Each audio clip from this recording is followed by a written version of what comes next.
तो चलिए हम लोग इसके एग्जाम्पल्स लगाते हैं और देखते हैं एग्जाम्पल्स में क्या है हमारे लिए। तो पहला क्वेश्चन देखते हैं, पहला एग्जाम्पल देखते हैं।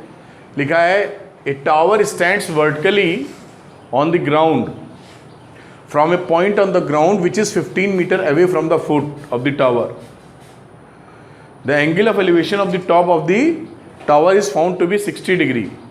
Find the height of the tower. बताने की जरूरत नहीं है। तो यहां पर ये जो कहानी लिखी हुई है मैं आपको समझा देता हूँ, बहुत बेसिक है, भले हम समझ में आएगी। ए टावर स्टैंड्स वर्टिकली, टावर जो खड़ा है वर्टिकली सीधा, ऑन द ग्राउंड जमीन पे ही खड़ा है और कहाँ रहेगा। From a point on the ground, इसी ग्राउंड पे एक पॉइंट है C which is 15 metre away. यहां से यहां तक का डिस्टेंस कितना है 15 मीटर टावर के फुट से, from the foot of the tower. The angle of elevation of the top of the tower, इसका angle of elevation of the top of the tower, elevation किधर होता है मुंडी ऊपर, मुंडी ऊपर। तो मुंडी ऊपर किया तो 60 डिग्री मिला angle of elevation. Find the height of the tower. अब देखिए यहां पर ये एक राइट एंगल ट्रायंगल है, तो अगर यहां tan थीटा लगा दो, tan 60 डिग्री, तो क्या लिखोगे perpendicular upon base. Perpendicular is AB and base is BC। AB हमको निकालना है हाइट, और BC into tan 60 degree. BC की जो वैल्यू होती है वो दी है 15 और tan 60 होती है √3। तो आंसर हो गया 15√3 meter is the height of the tower. असल में हाइट चढ़ के नहीं नापी। एडवांटेज देखिए, अगर इस टावर की हाइट अपने नॉर्मल तरीके से निकालते डायरेक्ट मेथड से, तो चढ़ते और फीता लटकाते, इंची टेप, मीटर, वो नहीं करना पड़ा, बिना चढ़े ही पता कर लिया हमने। That is the advantage of trigonometry या एप्लीकेशन ऑफ ट्रिग्नोमेट्री। मशीन होती है बनी हुई है, पहली फोटो यहाँ रखते हैं, उसको घुमा घुमा के देख लेते हैं कितने एंगल पे टावर दिख रहा है। जैसे दूरबीन में देखते हैं तो ऐसे ही मशीन रखी सीधे और उसको रोटेशन लगे होते हैं उसके ऊपर, उसको घुमाओगे तो ऐसे ऐसे ऐसे ऐसे दिख जाएगा और आप पढ़ लेंगे कितना एंगल चला हुआ है मामला। ठीक, तो आराम से आप निकाल सकते हैं। पहला एग्जाम्पल आपकी समझ में आया, बहुत ही ज़्यादा सरल था ये। An electrician has to repair an electric fault on a pole of height 5 metre. ये पोल की हाइट कितनी है 5 metre. She needs to reach a point 1.3 metre below the top of the pole. इस पोल से 1.3 metre नीचे तक पहुंचने का है इसको। पोल कितना 5 मीटर, तो ये हाइट कितनी हो गई 5 में से 1.3 घटा दो 3 बहुत बढ़िया। Pole to undertake the repair work. See the figure 9.5. What should be the length? What should be the length of the ladder that she should use, which when inclined at an angle of 60 degree, दिख रहा है ना, to the horizontal, would enable her to reach the required position. Also, how far from the foot of the pole should she place the foot of the ladder. तो इसको ये जो पहुंचना है, ये पहुंचना है 5 - 1.3 विच इज 3.7 और एंगल 60 दे रखा है। तो यहां पर जिसमें परपेंडिकुलर और हाइपोटेन्यूज आता है वो कौन सा रेशियो है साइन। तो अगर हम साइन 60 लगा दें तो परपेंडिकुलर इज 3.7 और हाइपोटेन्यूज यानी लेडर की लेंथ हो गई BC। तो BC is equal to 3.7 upon sine 60। Sine 60 degree कितना होता है √3/2, 2 ऊपर चला गया, ये वैल्यू आ जाएगी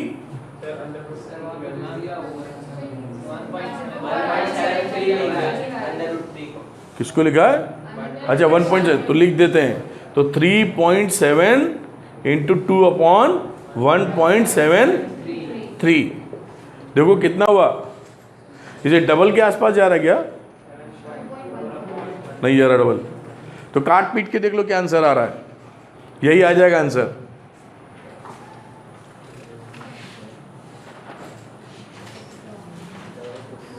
.28 metre approximately, 4.28 metre approximately ladder आ गई। अब कह रहा है लेडर को लगाना किधर है, तो ये CD निकालना है। अब परपेंडिकुलर अपॉन बेस, तो tan थीटा लगा दो। तो tan 60 degree is equal to perpendicular BD upon base DC। तो DC निकालना था, तो क्या मिल गया, BD अपॉन tan 60 डिग्री। तो BD कितना है 3.7 और tan 60 कितना है √3। तो 3.7 को 1.73 से डिवाइड कर दीजिए,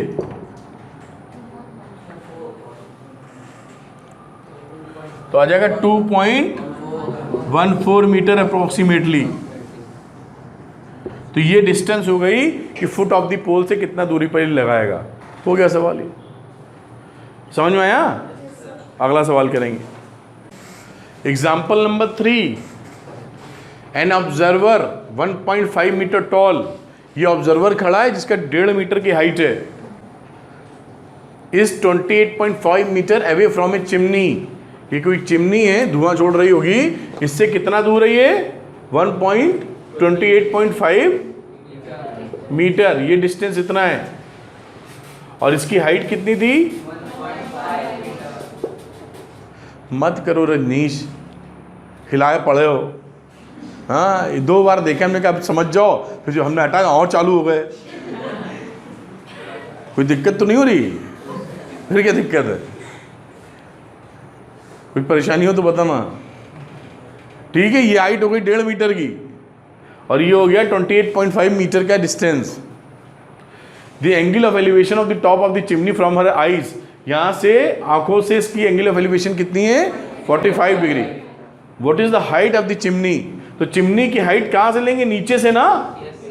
तो पहले इस ट्रायंगल में हम चिमनी की हाइट निकालेंगे, उसमें 1.5 मीटर जोड़ देंगे। तो 28.5 है, तो ये भी 28.5 हो जाएगा। तो इस ट्रायंगल में लगा देते हैं tan 45 परपेंडिकुलर अपॉन बेस। तो ए बी, इसको ई बोला है, तो perpendicular AE and base is D। tan 45 1 होता है, आपको मालूम होगा शायद। तो इस केस में AE और DE बराबर हो गए बराबर। अगर ये 28.5 था तो ये कितना आ गया 28.5। अब 28.5 और 1.5 मीटर ये, तो टोटल कितना हो गया 28.5 प्लस 1 पॉइंट उसकी हाइट, तो 30 मीटर चिमनी की ऊंचाई हो गई। देखो ठीक है, कोई डाउट? अगला सवाल, example number 4, from a point P on the ground. इसका फोटो साथ में लेते हैं तो समझाने में मजा आएगा आपको। ये देखिए कितना अच्छा सा बनाया हुआ है इसने। The from a point P on the ground P, the angle of elevation of the top of a 10 metre tall building is 30 degree. ये बिल्डिंग है जिसकी हाइट होगी कुछ, लेकिन इसका एंगल ऑफ एलिवेशन कितना है 30 degree. A flag is hosted at the top of the building. इस बिल्डिंग पर एक फ्लैग लगा हुआ है और उसका एंगल ऑफ एलिवेशन कितना है 45 डिग्री। ये टोटल हो गया 45 degree. Find the length of the flag staff. ये जो डंडा है फ्लैग वाला BD, ये निकालना है। And the distance of the building from the point P, और AP निकालना। ये AP और BD दो चीज़ें निकालनी है। √3 को 1.732 आप ले सकते हैं, ऐसी परमिशन मिल चुकी है। ठीक है, अभी बहुत ही सरल हो गया। इस ट्रायंगल में आ जाओ, देखो ट्रायंगल PAB, बाकी कहानी समझ लिए आप। तो PAB इस ट्रायंगल में तो tan 30 लगा सकते हो। tan 30 लगाओगे तो आ जाएगा परपेंडिकुलर अपॉन बेस। तो AB upon AP, AB upon AP। देखो ध्यान से, AB की वैल्यू गिवन थी 10 मीटर की बिल्डिंग है, तो AB की वैल्यू 10 रख दी। ठीक है, तो AP कितना आ जाएगा, क्रॉस मल्टीप्लिकेशन, AP उधर 10√3 इधर, तो AP आ गया 10√3। तो AP का मतलब ये नीचे वाला निकाल चुके हैं। ठीक है, अब इस पूरी सिस्टम में आ जाओ, फुल ट्रायंगल में। इन ट्रायंगल PAD यहां पे ले लो tan 45 डिग्री, ये पूरा एंगल।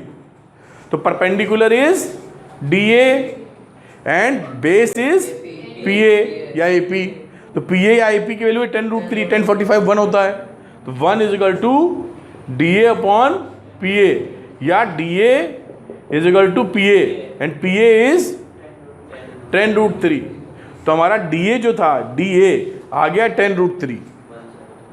अब 10√3 का मतलब है 10 इंटू 1.732, तो 17.32 मीटर।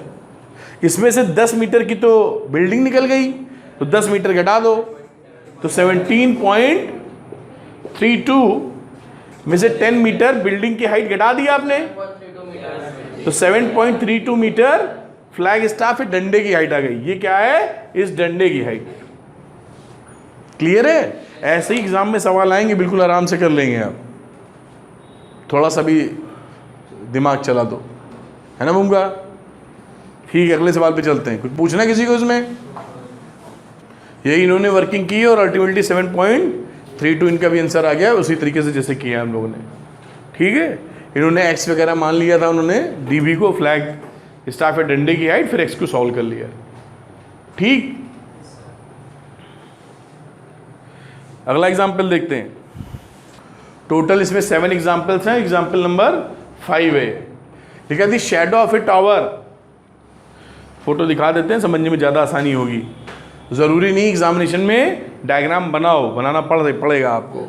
तो लिखा है the shadow of a tower, ये टावर है A B. Shadow of a tower standing on a level ground is found to be 40 meter longer when the sun altitude is 30 degree. जब sun का altitude, सन है, सन इधर है, सूरज, जब इसका altitude 30 degree है ना, तो उस समय क्या है? 40 meter longer when the sun altitude is 30 degree, then when it is 60 degree. तो लिखा है जब ये 60 डिग्री एल्टीट्यूड होगा और जब ये 30 डिग्री होगा, तो 30 डिग्री में इमेज जो बनेगी वो 40 मीटर ज़्यादा होगी 60 डिग्री वाले से। तो 60 डिग्री वाला इतना था ना BC, अब ये उसके बाद नीचे हुआ थोड़ा सूरज, तो ये 30 डिग्री हो गया, अब ये 40 मीटर और इमेज बड़ी हो गई बिल्डिंग की। कुछ समझ पाए हो क्या? जैसे सूरज यहाँ, ये बिल्डिंग है, सूरज यहाँ है, अब सूरज जब डाउन होगा और नीचे आएगा तो हमारा क्या होगा? और ऊपर बना दे। जैसे सूरज यहाँ है तो ऐसे बनाओगे ना सीधे लाइन, ऐसे ये एंगल बन गया। अभी सूरज नीचे आते आते यहाँ पहुँच गया, सपोज करिए यहाँ, तो कैसे एंगल बनाओगे? ऐसे बनाओगे ना, तो ये एंगल देखो कम हो गया। और नीचे आएगा तो यहाँ पहुँच गया, तो ऐसे बनाना पड़ेगा तुमको सीधी लाइन, तो आपकी इमेज ज़्यादा बड़ी बनती चली जाएगी। ठीक है, अब यहाँ पर हम लोग क्या करते हैं? BC को X ले लो और इस पूरे ट्रायंगल में हम लोग, हाँ, हाइट निकालना, हाइट को ले लो H, चलो अच्छी बात। अब पूरे ट्रायंगल में देखो लगाया, अब ये 1060, छोटे में वाले में लगाओ, फिर एक बड़े वाले में सवाल सॉल्व।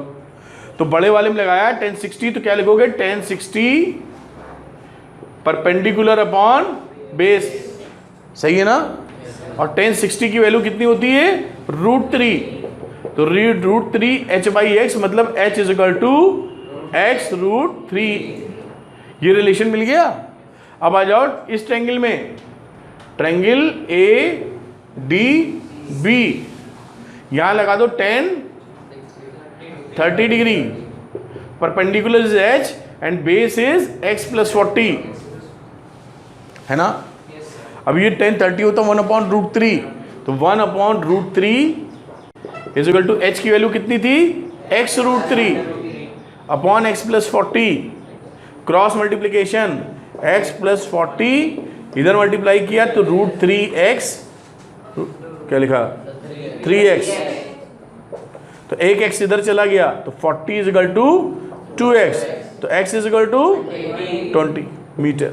ये आंसर आ गया आपको। वैसे भी हाइट पूछा था उन्होंने, अब 20 आया तो h कितना हो गया?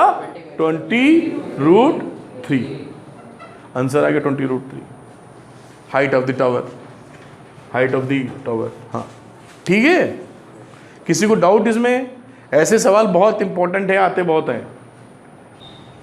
हाँ लिख सकते हैं, जैसे कहानी लिखी है लंबी, तो लिख दो let AB is the tower, let AB is the tower and the height of the tower is H। वो कोई जरूरी नहीं है कि बिल्कुल रामायण लिखी जाए, प्रभु के सामने हाथ जोड़ के भी काम हो सकता है। तो यहाँ लिख दीजिए let A B is the tower and height of the tower is H, बाजू में एच। ठीक है,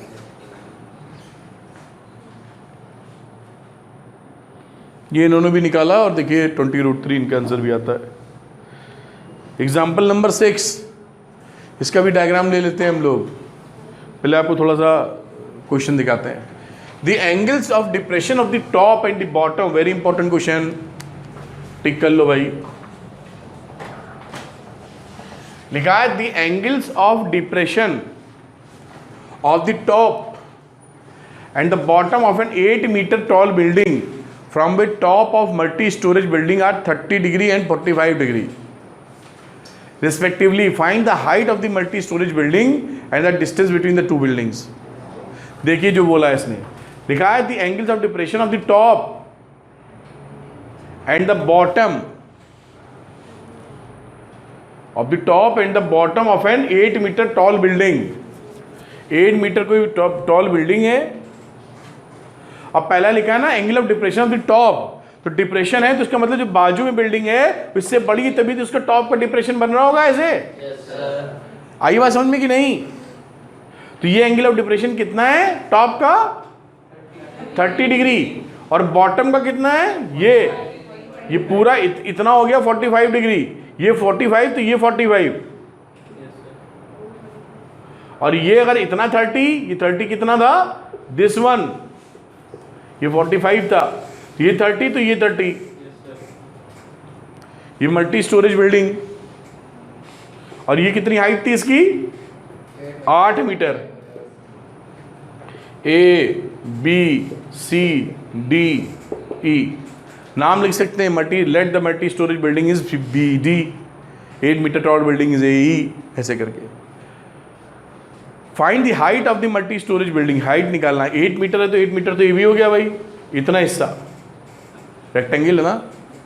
अब इसको कह दो क्या x, तो ये भी x और इसको h कह देते हैं। Height of the multi storey building क्या होगा h+8।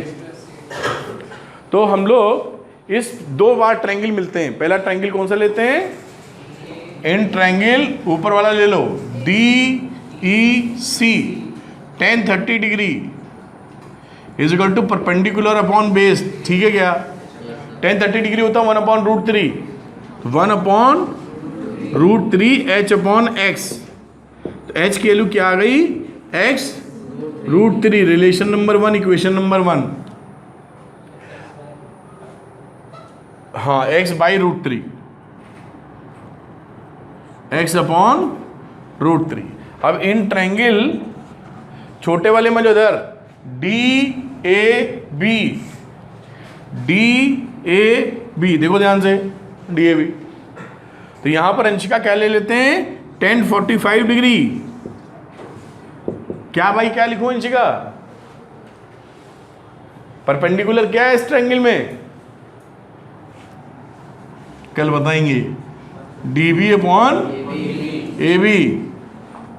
ठीक, तो tan 45 होता है 1, DB की वैल्यू कितनी हो गई h+8 और AB कितना है x। ठीक है, अब क्रॉस मल्टीप्लाई कर दीजिए तो x is equal to h+8, फिर x is equal to h की जगह लिख दो x/√3 + 8। इधर ले जाते हैं तो x - x/√3 is equal to 8। यहाँ एलसीएम ले लिया तो √3 फिर x√3 - x is equal to 8। तो ये हो गया x√3 - x equal to cross multiplication 8√3। x ले लिया कॉमन तो √3 - 1 इज इक्वल टू 8√3। तो x की वैल्यू कितनी आ गई 8√3/√3 - 1। अब रैशनलाइज करने का मन हो जाए √3 + 1 से ऊपर नीचे मल्टीप्लाई कर देना तो नीचे आ जाएगा a² - b²। तो 3 - 1 2 और ऊपर आ जाएगा 8√3 + 1 और नीचे क्या आ गया 2, दिख रहा है 2 4 जा 8 तो बना 4। अब इस √3 को अंदर भेज दो तो √3 × √3 3 आ जाएगा +√3। तो आंसर आ गया 4 3 प्लस √3 इज द, क्या निकाला ये हमने? अभी तो x निकला है, h नहीं निकला क्या अभी? x h प्लस 8 के बराबर था, यही हाइट आ गई फिर तो। h प्लस 8 ही तो निकालना था और x के लिए होगा दिस वन, तो इतना आंसर आ गया आपका 4 ब्रैकेट में 3 प्लस √3। ठीक है, ये हाइट नहीं आई है, x की वैल्यू तो थी ये, लेकिन इस इक्वेशन में दिख गया x बराबर h प्लस 8, हमको h प्लस 8 ही निकालना है, तो h प्लस 8 की वैल्यू तो x के बराबर है, तो x हमने निकाला तो इसलिए आंसर हो गया ये h प्लस 8। h प्लस 8 क्या रहा है नंदिनी? h प्लस 8 क्या है? हाइट किसकी? मल्टी स्टोरेज टावर की, है ना, इसलिए कुछ नहीं किया, वैल्यू रखी, क्योंकि x ही h प्लस 8 है। कुछ पल्ले पड़ा ये नहीं, समझ गए हो? अब इसके एग्जाम्पल का लास्ट एग्जाम्पल देखो, कोई डाउट हो तो पूछ सकते हो उसमें, देखो ध्यान से। Example number 7, from a point on A bridge across the river, इसका फोटो ले लेते हैं आसानी से समझाने के लिए। तो from a point on the bridge, ये ब्रिज है, अक्रॉस ए रिवर, ये पानी बह रहा नीचे। The angles of depression of the banks on opposite sides of the river are 30 degree and 45। ये इसके किनारे देखे एक बार इधर, तो 30 डिग्री डिप्रेशन इधर, इस किनारे पे 45 degree. If the bridge is at a height of 3 meter, ये हाइट कितनी है PD? 3 meter from the banks। Find the width of the river, ये निकालना है AD प्लस DB, ये चौड़ाई निकालनी है रिवर की। तो बड़ी आसान सी बात है, ये 30 डिग्री था तो ये कितना हो जाएगा? ये 45, तो ये कितना हो जाएगा? इस ट्रायंगल में, इस ट्रायंगल में tan 30 लगा दो, perpendicular is 3 meter, base is, तो AD की वैल्यू कितनी आ गई? 3/10 30, और tan 30 कितना होता है? 1/√3, तो 3√3 आ जाएगा। फिर आ जाओ इस ट्रायंगल में, इधर वाले में, तो tan 45, आप जानते हैं tan 45 की वैल्यू कितनी होती है? 1, ये सबसे सरल होती है याद करने में। Then 3 perpendicular upon base is BD, तो यहाँ पे BD कितना हो गया? 3, क्योंकि tan 45 1 होता है। देन AB कितना हो गया? AD 3√3 प्लस 3, अब 3 ले लो कॉमन, तो आ गया √3 प्लस 1, इतने मीटर इसकी चौड़ाई हो गई, किसकी? रिवर की। आंसर आ गया। ठीक है, और मेरे ख्याल से इतने ही एग्जाम्पल्स थे जहाँ तक कि हम लोगों ने इस चैप्टर के 7 एग्जाम्पल्स थे, और 7 के 7 हम लोगों ने लगा लिए। ठीक है।